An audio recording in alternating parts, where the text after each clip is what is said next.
Hyundai, procedure, health, hygiene management plan. And HI, identifying health hazards, regular health inspections and audits related to sanitation, hygiene, and occupational health shall be carried out, and the identified health hazards shall be reviewed.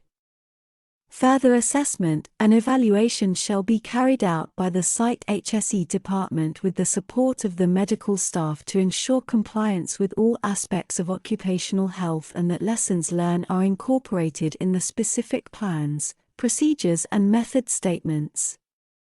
Physical hazards, for example, noise, radiation, temperature, chemical hazards, for example, cleaning products. Pesticides, asbestos, dust, vapors, biological hazards, for example, insects pest, food poisoning bacteria, viruses, ergonomics hazards, for example, repetition, lifting, awkward postures motion, psychological hazards, for example, schedule pressure, violence, bullying, family problems.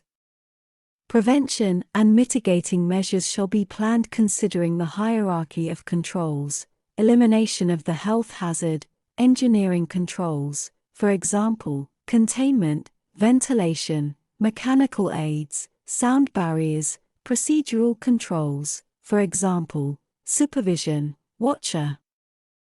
And work methods, exposure monitoring, personal protective equipment. High-priority health hazards, the nature and severity of the hazard for each hazardous chemical. This information should be available from the label and the Safety Data Sheet, SDS, in most cases. However, in some instances the hazardous chemical that triggers health monitoring will be generated in the workplace, so a label and SDS may not always be available. Actual processes and practices in the workplace where the chemicals are used, the quantities of chemicals being handled, work practices and procedures and the way individual workers carry out their daily tasks. Whether existing control measures adequately control exposure, results of air monitoring for airborne contaminant levels. Implementing a health surveillance program. Possible health effects from exposure, what the health surveillance aims to achieve and its benefits, what is involved in the health surveillance program, for example the frequency of testing and which tests, like blood and respiratory tests, may be needed, how to recognize and report symptoms, how health monitoring results may affect their work tasks, for example explaining circumstances where the worker may need to move to other tasks. Exposure monitoring, to help select the right controls, where substances present a serious health risk, to check that exposure limits are not exceeded, to check that control measures work well enough, to help choose the right respiratory protection, to identify any need for health surveillance. Workplace ergonomics.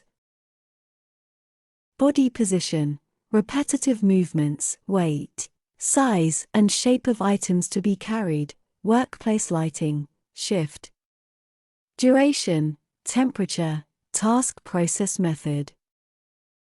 Other factors may be applicable. The assessment of the workplace shall identify all relevant and significant factors that may affect the health and safety of the workers carrying out the task on a case-by-case basis. Lighting at work. Decide who might be harmed and how.